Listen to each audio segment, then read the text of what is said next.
ఎందుకు ప్రార్థనాపరుని జ్ఞాపకర్త అంటాడు తెలుసా? ప్రార్థనాపరుడు, దేవా ఈ వాగ్దానం ఉంది నెరవేర్చు. దేవుడు అనుకుంటూ ఉంటాడు, ఎవరున్నారు, నేను ఎవరితో కలిసి పని చేయాలంటే ఎవరు ప్రార్థన చేస్తున్నారు? దేవుని బిడ్డలారా, దేవుడు మనతో మాట్లాడుతుంటున్నాడు. దేవునికి జ్ఞాపక శక్తి కోల్పోలేదు. దేవుడు నీతో కలిసి ఒక అద్భుతమైన కార్యాన్ని చేయాలని కోరుతున్నాడు. నమ్మిన వారు ఆమేనంటారు. ఈ రాత్రి మనం ప్రార్థన చేస్తుండగా ఎవరని తెలుసా? మనము జ్ఞాపకకర్తలం. ఇందాక మనము పశ్చిమ బెంగాల్ రాష్ట్రం కోసం ప్రార్థన చేసాం. నువ్వు ఏకీవించి ప్రార్థన చేసినప్పుడు పశ్చిమ బెంగాల్ రాష్ట్రంలో మనం ప్రార్థన చేసే సమయంలో ఎవరు ఏ అక్కర్లో ఉన్నారో దేవుడు పనిచేసింటాడు. అక్కడ పనిచేసింటాడు. అది మనకు తెలియదు. ఇక్కడ మనం ఊరికే ప్రార్థన చేసింటాం.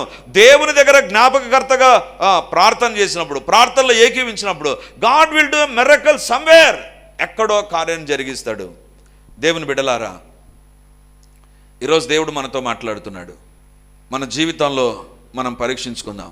నిన్న రాత్రి ఈవినింగ్ నుంచి నేను రెజినా ఎందుకో మా మనసులు ఎందుకో కలతగా ఉన్నాయి. తను నాతో షేర్ చేసుకునేది. నేను కూడా అన్నాను, ఎందుకో నాకు కూడా చాలా కలతగా ఉంది, ఏదో ఆందోళన ఉంది, ఏదో టెన్షన్ లాగా ఉంది. ఇద్దరం కనిపించింది. ఇద్దరం కూర్చొని ఏం జరిగింటుంది, ఏముంటుందని మాట్లాడుకున్నాం. తర్వాత నేను నా గదిలోకి వెళ్ళిన తర్వాత నేను ఉదయకాలం జూమ్ ప్రేయర్కు మెసేజ్ సిద్ధపడుతున్నా. ఏదో కలత లోపల ఉంది. ఏంటి ఇలా ఉంది అనుకున్నాను. ప్రభా, ఎవరి కోసం ప్రార్థన చేయాలనో ప్రార్థన చేస్తున్నాను ప్రభా. ఎవరి జీవితంలో ఏ కార్యం జరిగించాలనో జరిగించు ప్రభా. 12 అయింది, 12:30, 12:50 అలా 12:55 అయింది. నా సెల్ మోగింది. ఎవరని చూస్తే మా సొంత గ్రామం నుంచి ఫోన్. మా చిన్నమ్మ, ఆమె ఇంట్లో కొలాప్స్ అయిపోయింది, పడిపోయింది. ఆమె మాట్లాడకుండా ఉంది. నేను వెంటనే చెప్పాను, 108కి పిలిపించండి. వాళ్ళు వచ్చి చూశారు. ఆమె చనిపోయి 10 నిమిషాలు అయింది. ఎందుకు చెప్తున్నానంటే, ఎవరో ఒకరు ప్రార్థన చేయడానికి దేవునికి అవసరం తెలుసా? వెంటనే అంతవరకు నాకున్న టెన్షన్ ఒక్కసారి, అది టెన్షన్ అనలేను కానీ ఏదో ఒక భారం, ఏదో ఒక ఒత్తిడి, ఏదో ఒక ప్రేరేపణ నాకు అనిపించింది. అవును, ఆమె దేవుని దగ్గరికి వెళ్ళే సమయం ఆసన్నమవుతుండగా మాలో ఆ భారం, మాలో ఆ కలత. So many times I have gone through that. మధ్యరాత్రి మెలకు వస్తుంది. ఎందుకో ఎవరి కోసమో ప్రార్థన చేయాలి. ప్రార్థన చేస్తుండగా మరుసటి రోజు వచ్చి చెప్తారు, బ్రదర్ ఇది జరిగింది. అప్పుడు జ్ఞాపకం వస్తుంది, అవును కదా, నీవు దేవుని సన్నిధానంలో ప్రార్థన చేస్తుండగా ఎవరు తెలుసా నువ్వు? You will be interfering in God's agenda. దేవుని యొక్క కార్యాచరణలోకి నువ్వు వచ్చేస్తావు. ప్రార్థన అందుకే చాలా ఈజీగా తీసుకోవద్దు. ప్రార్థన చేసాను, ప్రార్థన మొదలుపెట్టాడు కదా, ఇంకా కూర్చుందాం, 2025లో కళ్ళు మూసుకొని కదలకుండా ప్రార్థనలో నిద్రపోయేది అలవాటు అయిపోయిందా? అది ఈ సంవత్సరం అస్సలు లేకుండా పోనుగాక. దేవుని బిడ్డలారా, ఎందుకు చెప్తున్నానంటే, ప్రార్థనాపరుడు ఎవరు తెలుసా? దేవుని ఎదుట జ్ఞాపకర్త. మర్చిపోవద్దు. ప్రార్థనాపరుడు దేవుని దగ్గర దేవునికి మతిమరుపు లేదు. దేవుడు సర్వాంతర్యామి, సర్వజ్ఞాన సంపన్నుడు. ఆయనకు మతిమరుపు లేదు. మరి ఎందుకు చెప్పాలి? దేవుడు నీవు లేకుండా భూలోకంలో ఒక దైవిక కార్యాన్ని చేయలేడు. ఎందుకంటే భూలోకం ఆయన మనుషులకు ఇచ్చి ఉన్నాడు. అందులో నువ్వు ప్రార్థన చేస్తుంటే you will be the person of God's closest level. నువ్వు దేవునికి అతి దగ్గర అయిపోతావు. దేవుని ప్రణాళికలో నువ్వు భాగంగా మారిపోతావు. ఈరోజు దేవుడు అడుగుతున్నాడు, ఈ రాత్రి నువ్వు ప్రార్థన చేయడానికి ఇక్కడికి వచ్చావు. ఒకవేళ ఇలా సిద్ధపడి రాలేదేమో, మొరపెట్టాలి, నేను దేవుని జ్ఞాపకర్త ఉండాలని రాలేదేమో. ఈరోజు దేవుడు మాట్లాడుతుండగా let us adjust our schedule. మన తలంపులు మార్చుకుందాం, దేవుని ఎదుట ప్రార్థన చేద్దాం. నెంబర్ 1, ఈ యొక్క సియోను నివాసి, సియోనులో ఉండే జనం ఎవరు తెలుసా? దేవునికి మొరపెడతారు. రెండవదిగా 30వ అధ్యాయం 19వ వచనం. యెషయా గ్రంథం 30వ అధ్యాయం 19వ వచనం. సియోనులో యెరూషలేములోనే యొక్క జనము కాపురముండును. జనమా, నీవిక ఏమాత్రమును కన్నీళ్లు విడవవు. ఆయన నీ మొరవిని నిశ్చయముగా నిన్ను కరుణించును. ఆయన నీ మాట వినగానే నీకు ఉత్తరమిచ్చును. ప్రార్థన చేసే వ్యక్తి దేవుని జ్ఞాపకర్త. దేవుడు గుర్తిస్తాడు, దేవుడు అతనికి విలువనిస్తాడు. ఇవంతా ఓకే. ఇది మొదటి పాయింట్. రెండవ పాయింట్ ఏంటి తెలుసా? ఆయన నీ మొర వింటాడు. రెండవదిగా నిశ్చయముగా, అండర్లైన్ దట్ వర్డ్, నిశ్చయముగా. చాలామంది జీవితాల్లో నిశ్చయత ఉండదు. నిశ్చయముగా ఆరోగ్యం ఉంటుందా, నిశ్చయంగా ఉద్యోగం వస్తుందా, నిశ్చయంగా పిల్లలు కలుగుతారా, నిశ్చయం వ్యాపారం దీవించబడదా, నిశ్చయంగా నాకు ఉద్యోగం వస్తుందా, మంచి మార్కులతో నేను నిశ్చయంగా పాస్ అవుతానా, నిశ్చయత ఉండదు. కానీ ప్రార్థన నువ్వు చేస్తూ ఉండగా దేవుని నోట నుంచి ఒకటి వస్తుంది, గ్యారంటీ. నిశ్చయముగా, certainly I'm going to do that. నిశ్చయముగా నేను చేస్తాను. ఆయా సందర్భాలలో మనం ఎవరి దగ్గరికన్నా వెళ్ళి వాళ్ళ దగ్గర ఏదైనా సహాయం కోరుతున్నప్పుడు వాళ్ళ దగ్గర ఎక్స్పెక్ట్ చేసి వెళ్తాం, ఖచ్చితంగా ఈ సహాయం చేస్తారు. వాళ్ళు ఏమంటారు తెలుసా, అంత విన్న తర్వాత చూద్దాంలే అంటారు. అంటే వాళ్ళ జీవితాల్లో ఉండేటువంటిది ఏంటంటే నిశ్చయంగా చెప్పరు, చూద్దాంలే. అంటే వాళ్ళ దగ్గర గ్యారంటీ లేదు మనకు. కానీ ప్రార్థన చేస్తుండగా దేవుడు, నువ్వు ప్రార్థన చేసావు కదా చూద్దాంలే అన్నాడు. నువ్వు ప్రార్థన చేసావు కదా కావాలంటే చూద్దాంలే అన్నాడు దేవుడు. దేవుడు అంటాడు నిశ్చయముగా. ఎందుకు ప్రార్థన చేయాలి తెలుసా? నీవు ఎవరి దగ్గర గడిపినా నిశ్చయత ఉండదు. కానీ ప్రార్థన చేస్తుండగా దేవుని దగ్గర నుంచి ఒకటి వస్తుంది, నిశ్చయముగా. ప్రభు అంటాడు నిశ్చయంగా నేను చేస్తా. దేవుని బిడ్డలారా, ఈరోజు దేవుడు మనతో మాట్లాడుతుండ. ఎక్కడ గ్యారంటీ ఉంటుంది తెలుసా? గుర్తుంచుకోండి, ప్రార్థన చేసే వ్యక్తి దగ్గర గ్యారంటీ ఉంటుంది. ప్రార్థన చేసే వ్యక్తి దేవుని దగ్గర నుంచి గ్యారంటీగా పొందుకుంటాడు. ప్రార్థన చేయకుండా ఉండేటువంటి వ్యక్తి, ప్రార్థన చేయించుకునే వ్యక్తి గ్యారంటీలో తగ్గిపోతూ ఉంటాడు. నీకై నువ్వు దేవుని దగ్గర మొరపెట్టు. నువ్వు సియోను నివాసి అయితే దేవుని దగ్గర మొరపెడతావు. మొరపెట్టావా?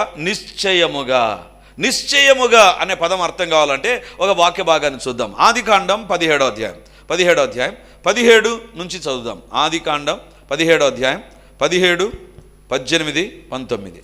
అప్పుడు అబ్రహాము సాగిలపడి నవ్వి, 100 ఏండ్ల వానికి సంతానము కలుగునా, 90 ఏళ్ల శారా కనునా అని మనసులో అనుకొనెను. అబ్రహాము ఇస్మాయేలు, నీ సన్నిధిని బ్రతుకును అనుగ్రహించుము అని దేవునితో చెప్పగా, దేవుడు, నీ భార్య అయిన శారా నిశ్చయముగా నీకు కుమారుని కనును. చాలు. 19వ వచనం దేవుడు ఏమంటున్నాడు? నీ భార్య అయిన శారా ఏముంది మీ బైబిల్లో? నిశ్చయముగా నీకు కుమారుని కనును. ఎందుకు దేవుడు నిశ్చయం అన్నాడు తెలుసా? 17వ వచనం చూడండి. అప్పుడు అబ్రహాము సాగిలపడి నవ్వి, ఎక్కడ నవ్వినాడంట? సాగిలపడి. ఎట్లుంటుంది తెలుసా? సాగిలపడడం కూర్చోవడం కాదు. చేతులు ముందుకు వస్తుంది, ముఖం కింద ఉంటుంది, కాలు ఇక వెనక ఉంటుంది. తల కింద పెట్టి చేతులు ఇలా పెట్టి కనబడకుండా నవ్వినాడంట. అప్పుడు దేవుడు ఏం చూశాడు తెలుసా? కింద నుంచి ముఖాన్ని చూశాడు దేవుడు. కింద భూమి ఉంది, అక్కడి నుంచి దేవుని కనపడింది. ప్రార్థనలో దేవుడు ప్రతి దాన్ని చూస్తాడు. నువ్వు ప్రార్థన చేసే సమయంలో God will meticulously study you. దేవుడు మైక్రోస్కోపిక్ స్టడీ చేస్తాడు. అబ్రహాము సాగిలపడ్డాడంట, కానీ నవ్వినటువంటిది దేవుడు రాస్తున్నాడు ఇక్కడ. ప్రార్థనలో ఏకీవించండి అంటే, ప్రభువా నీకు స్తోత్రం అని నువ్వు ఆలోచనలు ఎక్కడికి వెళ్ళిపోయావా? నీ ప్రక్కన ఉన్న వాళ్ళకి తెలియదు, నాకు తెలియదు, కానీ దేవుడు చూస్తాడు. అరే ప్రార్థన మొదలుపెట్టింది, పక్కకి వెళ్ళిపోతుంది ఏంటి? ప్రార్థన చేసినట్టుగా కనబడుతుంది, ఎవరిపైనా కోపం వస్తుంది ఏంటి? ప్రార్థన చేస్తూ ఉన్నారు, కానీ ఎప్పుడెప్పుడు లేచి వెళ్ళిపోదామా అనేటువంటిది ఉంది. ఇది ఎవరికి తెలియదు. అబ్రహాము సాగిలపడి నవ్వినటువంటిది ఎవ్వరు కనుక్కోలేరు. ఎందుకు తెలుసా? His hands are like this, his face is towards the earth. భూమికి ఉంది. ఇప్పుడు కింద నుంచి ఎవరు కనపడుతుందా అండి? కింద ఉండేటువంటి కార్పెట్ కనపడుతుందో ఏదో దేనికో కనపడుతుంది, అంతేగాని దేవుని కనపడదు. కానీ God could see the love of Abraham when he is praying. ప్రార్థన చేస్తున్నప్పుడు నీ ఇంటెన్షన్స్ దేవునికి తెలుసు. ఎందుకోసం ప్రార్థన చేస్తున్నావు, దేనికోసం ప్రార్థన చేస్తున్నావు, ఎలా ప్రార్థన చేస్తున్నావు, నవ్వి ప్రార్థన చేస్తున్నావా, ఎగతాళిగా ప్రార్థన చేస్తున్నావా, ఏడిపించడానికి ఏంటి? What is your intention? God knows that. Abraham దేవుని దగ్గర సాగిలపడి నవ్వి ఏమంటున్నాడు తెలుసా? 100 ఏండ్ల వానికి సంతానం కలుగునా, 90 ఏండ్ల శారా కనునా. 100 ఏండ్ల వానికి సంతానం ఎక్కడొస్తుంది? నా శక్తి బలం లేదు. శారా ఆమె కూడా వెటరన్, ఆమె కూడా ఏజ్ ఓల్డ్, ఆమె కూడా రిటైర్డ్ అయిపోయి చాలా కాలం అయిపోయింది కదా. 90 ఏళ్ళు అంటే రిటైర్మెంట్ తర్వాత 30 ఏళ్ళు అయిపోయింది. ఇప్పుడు రిటైర్మెంట్ అయిపోయిన 30 ఏళ్ళకు సంతానం ఏంటి ప్రభువా అని నవ్వుతూ ఉంటే, అప్పుడు దేవుడు అంటాడు నిశ్చయముగా. ఎందుకు తెలుసా? అబ్రహాము నవ్వుతున్నాడు, కానీ సాగిలపడి దేవుని దగ్గర ప్రార్థన చేస్తున్నాడు. నువ్వు ప్రార్థన చేస్తున్నకు గుర్తుంచుకో, మనుషుల దగ్గర గ్యారంటీ ఉండదు, కానీ సర్వోన్నతునైన దేవుని దగ్గర గ్యారంటీ ఉంటుంది. హల్లెలూయా, హల్లెలూయా. దేవుని యొక్క వాక్యంలో దేవుడు అంటే, అబ్రహామా గుర్తుంచుకో, నిశ్చయముగా శారా ద్వారా నీకు సంతానం కలుగుతుంది. దేవుడు అంటున్నాడు, నువ్వు అతనికి ఏం పేరు పెడతావు కూడా చెప్తున్నాడు దేవుడు. ఇస్సాక్ అనే పేరు పెడతావు. దేవుని బిడ్డలారా, నిశ్చయం అంటే ఏంటి తెలుసా? 3 విషయాలు చెప్తాను, జాగ్రత్తగా వినండి. నిశ్చయం అనేటువంటిది దేవుని యొక్క స్వభావానికి సంబంధించింది. అందుకే ఇందాక చెప్పాను, చూద్దాంలే, చేద్దాంలే, వీలైతే, నా దగ్గర ఉంటే, ఉన్నప్పుడు, ఇవి మనిషి దగ్గర ఉండేటువంటి పదజాలం. కానీ దేవుని స్వభావం ఏంటి తెలుసా? మనిషి స్వభావం కాదు, చేయకూడదనే స్వభావం కాదు, చెయ్యాలి అనిపించినా కూడా చూద్దాంలే అనే రకంగా ఉండేటువంటి మనిషి స్వభావం కాదు. దేవుని స్వభావం ఏంటి తెలుసా? నువ్వు నిజంగా మొరపెడుతుండగా, when you are pouring out your heart in the presence of God, దేవుడు అంటాడు నిశ్చయముగా, నిశ్చయముగా. అది దేవుని స్వభావానికి సంబంధించింది. రెండవదిగా నిశ్చయం అనేటువంటిది ఏంటి? అబ్రహాం అంటున్నాడు, ఏమంటున్నాడు? నాకు 100 ఏండ్లు ప్రభా, నా భార్య, నేను, నా మిసెస్ ఇద్దరం ప్రభా 90 దాటిపోయినాం, మాకెట్లా ప్రభా అంటే అబ్రహాం ఏమని చెప్తున్నాడు తెలుసా? నా జీవితంలో 100 సంవత్సరాలు అయిపోయింది, ఈమె దగ్గర 90 సంవత్సరాలు అయిపోయింది, ఇంకేడ ప్రభా? అప్పుడు దేవుడు అంటున్నాడు నిశ్చయముగా. నిశ్చయం అంటే ఏంటి తెలుసా? టైం నీ కంట్రోల్లోకి రాదు, దేవుని కంట్రోల్లోనికి వస్తుంది. హల్లెలూయా. అబ్రహాము కంట్రోల్లో 100 ఇయర్స్ ఉంది, యూజ్లెస్ ఇయర్స్. కానీ ఎప్పుడైతే నిశ్చయం అన్నాడో ఆ టైం దేవుని కంట్రోల్లోకి వచ్చింది. ఇప్పుడు దేవుడు అంటున్నాడు, ఇప్పుడు 100 ఏళ్ళైనా నీకు సంతానం కలుగుతుంది, ఆమెకు 90 ఏళ్ళైనా సంతానం కలుగుతుంది. ఈరోజు దేవుడు అడుగుతుంటున్నాడు, when you don't pray your time will be in some other hands. నువ్వు ప్రార్థన చేయకపోతే నీ కాలం ఇంకొకరి చేతుల్లోనికి వెళ్తుంది, నీ కాలం సాతాను దగ్గరికి వెళ్ళిపోతుంది, నీ టైం, నీ షెడ్యూల్స్ సాతాను దగ్గరికి వెళ్ళిపోతాయి. కానీ వెన్ యూ ప్రే నీ యొక్క దేవుని కంట్రోల్లోనికి టైం వచ్చేస్తుంది. నిశ్చయం అంటే ఏంటి తెలుసా? అది దేవుని స్వభావానికి సంబంధించింది. నెంబర్ 2, నిశ్చయం అనేటువంటిది సమయం దేవుని చేతుల్లోనికి వస్తుంది. అబ్రహాం అంటున్నాడు, నాకు 100 ఏండ్లు అనుకో ప్రభా, నా భార్య ఏమైనా ఐగుప్తు నుంచి వచ్చిందే హాగరు అనే వయస్సు కలిగిన అమ్మాయి కాదు కదా ప్రభా, ఆమెకు సంతానం కలగాలంటే స్త్రీ ధర్మం నిలిచిపోయింది కదా ఎప్పుడో. మరి ఏంటి ప్రభా? దేవుడు అందుకే అంటున్నాడు నిశ్చయముగా. నిశ్చయం అంటే ఏంటి తెలుసా? పరిస్థితులు నిన్నడ్డుకుంటాయి కానీ నీ దేవుణ్ణి కాదు. హల్లెలూయా, హల్లెలూయా. దేవుని బిడ్డలారా, పరిస్థితులు నిన్ను అడ్డుకుంటాయి. అంటే శారై శరీరం, అబ్రహాం శరీరం సంతాన దీవెనకు అడ్డుగా నిలబడింది. ఇప్పుడు దేవుడు అంటున్నాడు, అవి నీకు అడ్డుగా నిలబడతాయి అబ్రహామా, శారై నీకు అడ్డుగా నిలబడతాయి, ఇట్స్ నాట్ ఫర్ మీ. అందుకే దేవుడు అంటాడు నిశ్చయముగా. దేవుని బిడ్డలారా, నిశ్చయం అంటే దేవుడు ఒక భరోసా ఇస్తున్నాడు. ప్రార్థన చేసే వ్యక్తి గుర్తుంచుకోండి, భరోసా కలిగి ఉంటాడు దేవుని దగ్గర. దేవుడు చేస్తాడు, దేవుడు సహాయం చేస్తాడు, దేవుడు అవసరతను తీరుస్తాడు. దేవుని బిడ్డలారా, ఈరోజు దేవుడు మనతో మాట్లాడుతున్నాడు. పరిచర్యలో ఆయా సందర్భాలలో the balance of the finances will be bear minimum. 100, 2-3 వేలకు వచ్చేస్తుంది, కానీ ఖర్చు లక్షల్లో ఉంటుంది. అప్పుడు ఒకటి దేవుని దగ్గర ప్రార్థన చేసి, ప్రభా ఇప్పుడు అడుగుతున్నాను, ఇక నువ్వు ఇస్తావు ప్రభా, నిశ్చింతగా ఉండడం నేర్చుకుంటామండి. నిజంగా దేవుని దగ్గర ప్రార్థన చేసి హృదయాన్ని కుమ్మరిస్తే భరోసా వస్తుంది నీకు. నా దేవుడు ఉన్నాడు, చూసుకుంటాడు. రెడీమర్ మినిస్ట్రీ 2015 నుంచి వెళ్ళిన మార్గం ఇదే. నిశ్చయం ఎప్పుడు వస్తుందో తెలుసా? కాన్ఫిడెన్స్ ఎప్పుడు వస్తుందో తెలుసా? భరోసా ఎప్పుడు వస్తుందో తెలుసా? When we pray. ప్రార్థన చేసినప్పుడే నీ కాన్ఫిడెన్స్ వస్తుంది. కూర్చొని ఆలోచన చేస్తే బీపీ వస్తుంది, కూర్చొని ఆలోచన చేస్తే షుగర్ వస్తుంది, కూర్చొని ఆలోచన చేస్తే ఇంకొకరిపైన తిట్లు చికాకు వస్తుంది. కానీ నిజంగా ప్రార్థన చేసే వ్యక్తి జీవితంలో దేవుడు నిశ్చయముగా తన కార్యాలను జరిగిస్తాడు. సియోనులో ఉండేటువంటి జనం ఎలాంటి జనము? మొరపెట్టే జనం. సియోనులో ఉండేటువంటి జనము నిశ్చయముగా దేవుని దగ్గర నుంచి పొందుకునే జనం. 3వ భాగాన్ని చూపించి నేను ముగిస్తాను. 19వ వచనం, యెషయా గ్రంథం 30వ అధ్యాయం 19వ వచనం. సియోనులో యెరూషలేములోనే ఒక జనము కాపురముండును. జనమా, నీవిక ఏమాత్రమును కన్నీళ్లు విడవవు.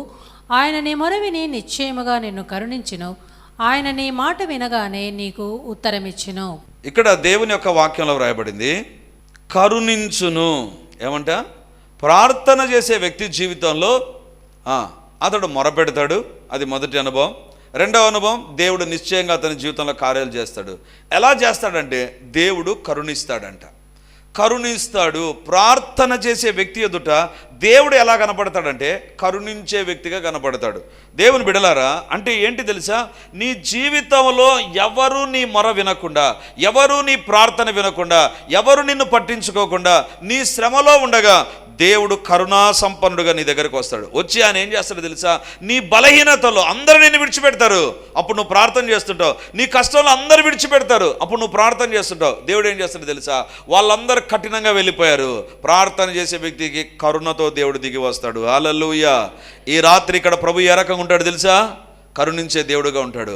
ప్రార్థన చేస్తుండగా, సుధీర్ ప్రార్థన చేస్తున్నావా, లేకపోతే పలానా సహోదరుడు ప్రార్థన చేస్తున్నాడా, సహోదరి ప్రార్థన చేస్తున్నా, ఏకీపిస్తున్నారా, మొరపెడుతున్నారా, గట్టిగా దేవుడి దగ్గర ప్రార్థన చేస్తున్నారా, బయట వ్యవహారాలు చేసే వ్యక్తి కరుణించబడరు, ప్రార్థన చేసే వ్యక్తి కరుణించబడతాడు.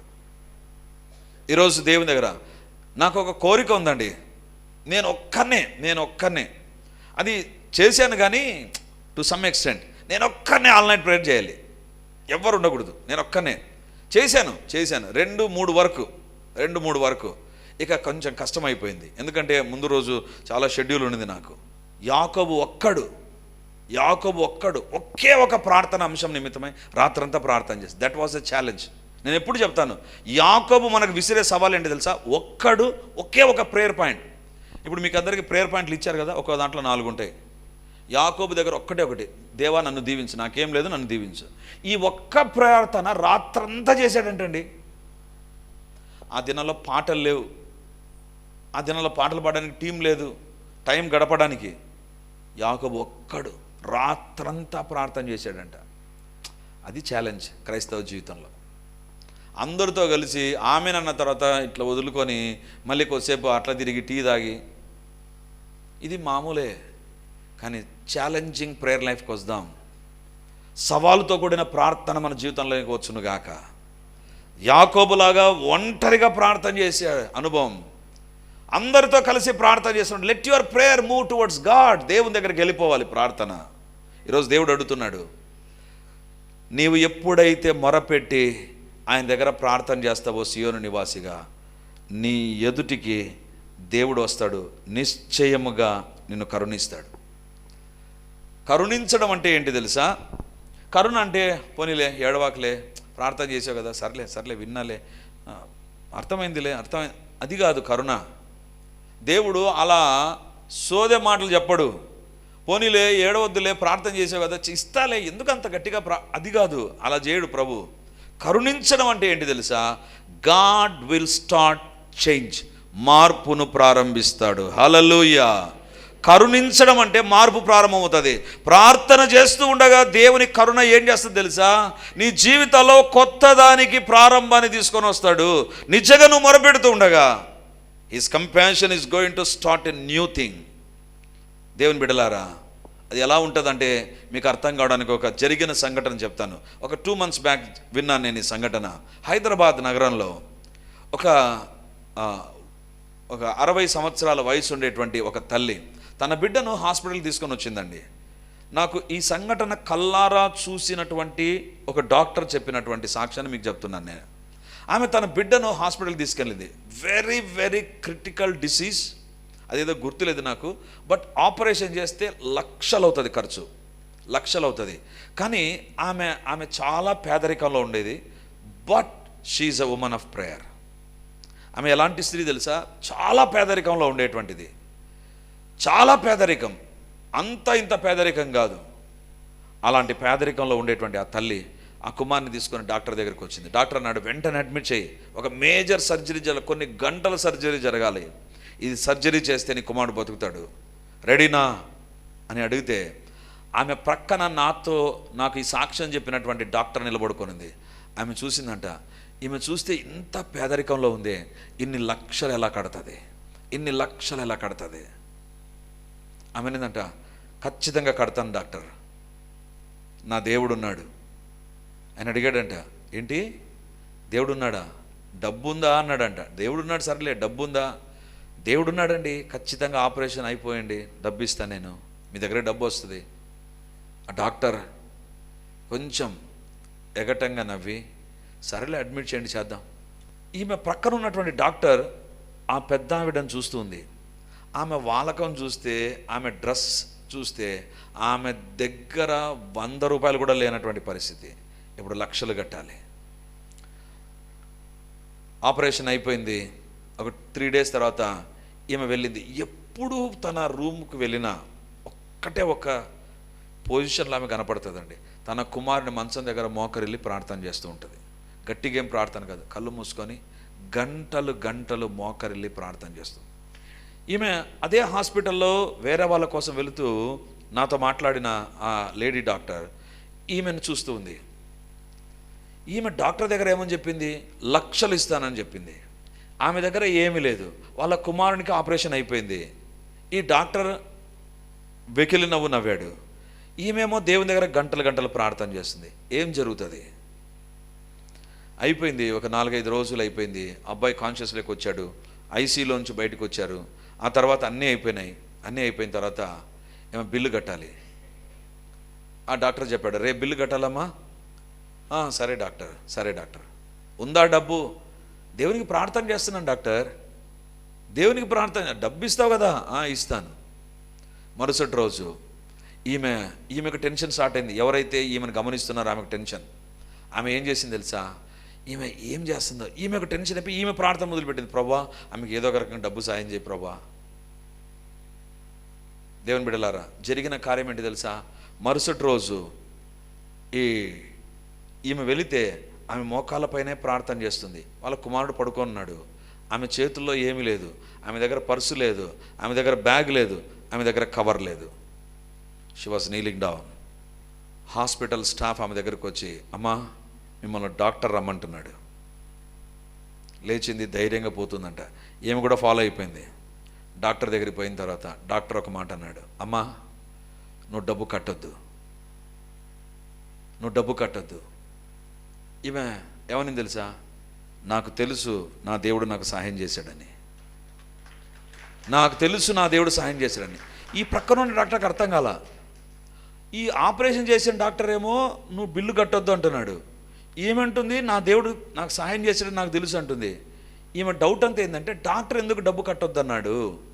అప్పుడు డాక్టర్ ఆమెతో ఏమన్నాడు తెలుసా? నిన్న రాత్రి నుంచి నాకు ఒకటే ప్రేరేపణ ఉంది. ఏంటి తెలుసా?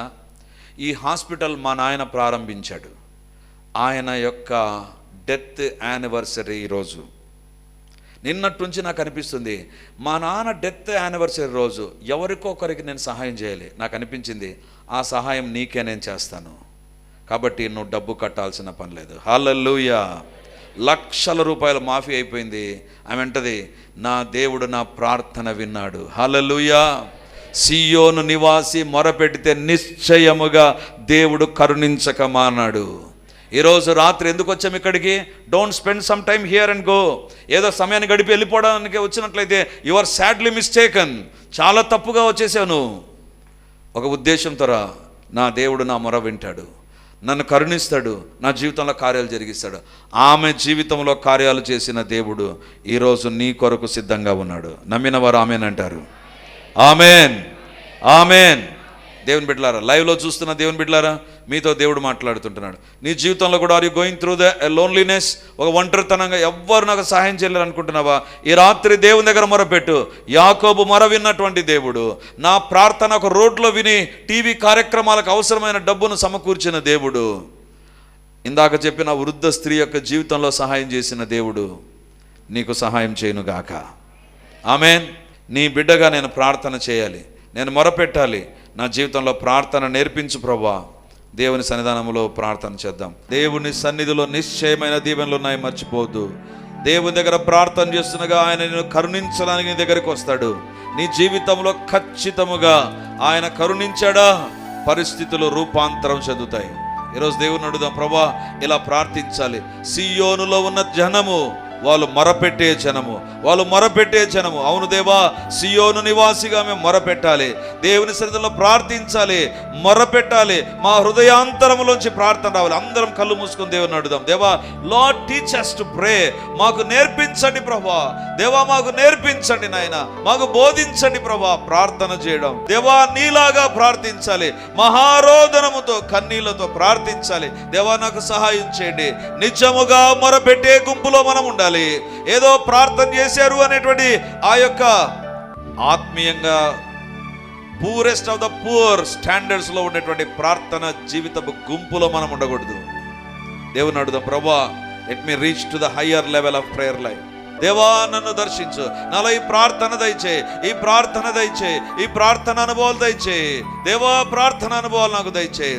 ఆ దినాన నిర్గమకాండ 3వ అధ్యాయంలో ఇశ్రాయేలు ప్రజలు దిక్కుతేని పరిస్థితుల్లో మొరపెట్టారు. దేవుడు వారి పక్షాన కార్యాలు చేయడానికి దిగి వచ్చి గొప్ప గొప్ప అద్భుతాలు చేశాడు. ఈ రాత్రి నీవు నేను ప్రార్థన చేయబోతుండగా God is going to repeat the same thing. దేవుడు అదే కార్యాలు జరిగించాలని ఆశపడుతున్నాడు. అందుకు నేను ఇక్కడ తీసుకొని వచ్చాడు, ఒక ఉద్దేశంతో దేవుడు నేను ఇక్కడ తీసుకొచ్చాడు. దేవుని అడుగుదాం, ప్రభు ఈ రాత్రంతా నేను ప్రార్థించాలి, ఈ రాత్రంతా నేను ప్రార్థించాలి. గొప్ప దేవా మీకు వందనాలు, యేసయ్యా మీకు వందనాలు, పరిశుద్ధాత్మ దేవా నీకు వందనాలు. ఈ రాత్రి మేము మొరపెట్టబోతుండగా you are going to do marvellous things Lord. దేవ గొప్ప గొప్ప కార్యాలు మేము చూడబోతున్నాం ప్రభా, గొప్ప గొప్ప సాక్ష్యాలు మేము వినబోతున్నాం నాయన. ఎందుకంటే మా ఎదుట కరుణించే దేవుడుగా మీరు ఇప్పటికే ఉన్నారు ప్రభా. నిశ్చయముగా మా జీవితాల్లో కార్యాలు జరగబోతున్నాయి నాయన. మా కుటుంబాల్లో పరిచర్యలో కార్యాలు చేసే దేవుడుగా మీరు వచ్చి ఉండగా నీకు వందనాలు ప్రభా. Let every prayer from now onwards be answered lord. దయతో మా ప్రతి ప్రార్థనకు జవాబు ఇవ్వండి నాయన. నిశ్చయముగా నేను ఈ మాట నమ్ముతున్నాం ప్రభా. ఈ రాత్రి నిశ్చయముగా మేము దీవించబడదుముగాక. మా ప్రార్థన మనవులకు జవాబులు వచ్చునుగాక. ప్రార్థన భారమ్మ కలుగునుగాక. మా హృదయాన్ని కుమ్మరించే ప్రార్థనలు, మనసారా ప్రార్థన చేసే ప్రార్థనలు, అబ్రహాములాగా సాగిలపడినవే ప్రార్థనలు మాకు దూరమగునుగాక. తండ్రి మా యాటిట్యూడ్ మారునుగాక, మా బిహేవియర్ మారునుగాక, మా యొక్క విధానాలు మారిపోవునుగాక. నైనా మీరే దర్శించండి. నిజముగా మొరపెడితే నీవు తప్ప ఇంకెవరున్నారు ప్రభా జవాబు ఇవ్వడానికి? మీకే స్తోత్రాలు. నిజంగా మొరపెట్టే గుంపులో తండ్రి సియోను జనముగా మేము కూడా మొరపెట్టే గుంపులో ఈ రాత్రి జీవితాంతం ఉండే కృప మా ఒక్కొక్కరికి సమృద్ధిగా దయచేయమని. ఎంతమంది లైవ్లో జాయిన్ అయి ఉన్నారు? మీ గాయపరచబడిన హస్తం వారిపైకి ఇప్పుడు దిగివచ్చునుగాక. ఎస్, దేవుని యొక్క గాయములని శక్తిని అందుకోవడానికి సిద్ధపడండి. In the name of Jesus. తల మొదలుకొని అరికాల వరకు ఏ వ్యాధి, ఏ బలహీనత ఉన్నా యేసు నామమందు స్వస్థత కలుగునుగాక. Let them be delivered lord. నీ కృపను బట్టి, నీ నామంలోని శక్తిని బట్టి వారికి విడుదల కలుగునుగాక. మీకే వందనాలు, వందనాలు, స్తుతులు, స్తోత్రాలు చెల్లిస్తూ యేసయ్యా మిమ్మల్ని మేము ఘనపరుస్తూ యేసయ్య నామమందు ప్రార్థించి అడిగి పొంది ఉంటున్నాము తండ్రి. ఆమేన్, ఆమేన్, ఆమేన్.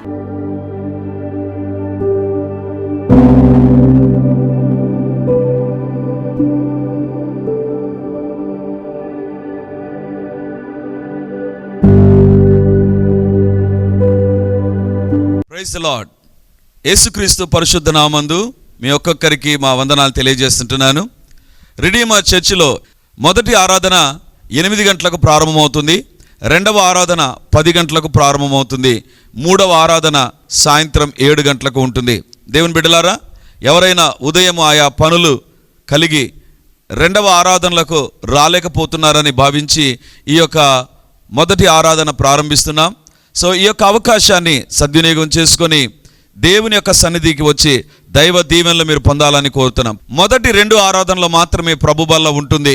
కాబట్టి సిద్ధపడి దేవుని సన్నిధికి రమ్మని మిమ్మల్ని కోరుతూ ఉన్నాను.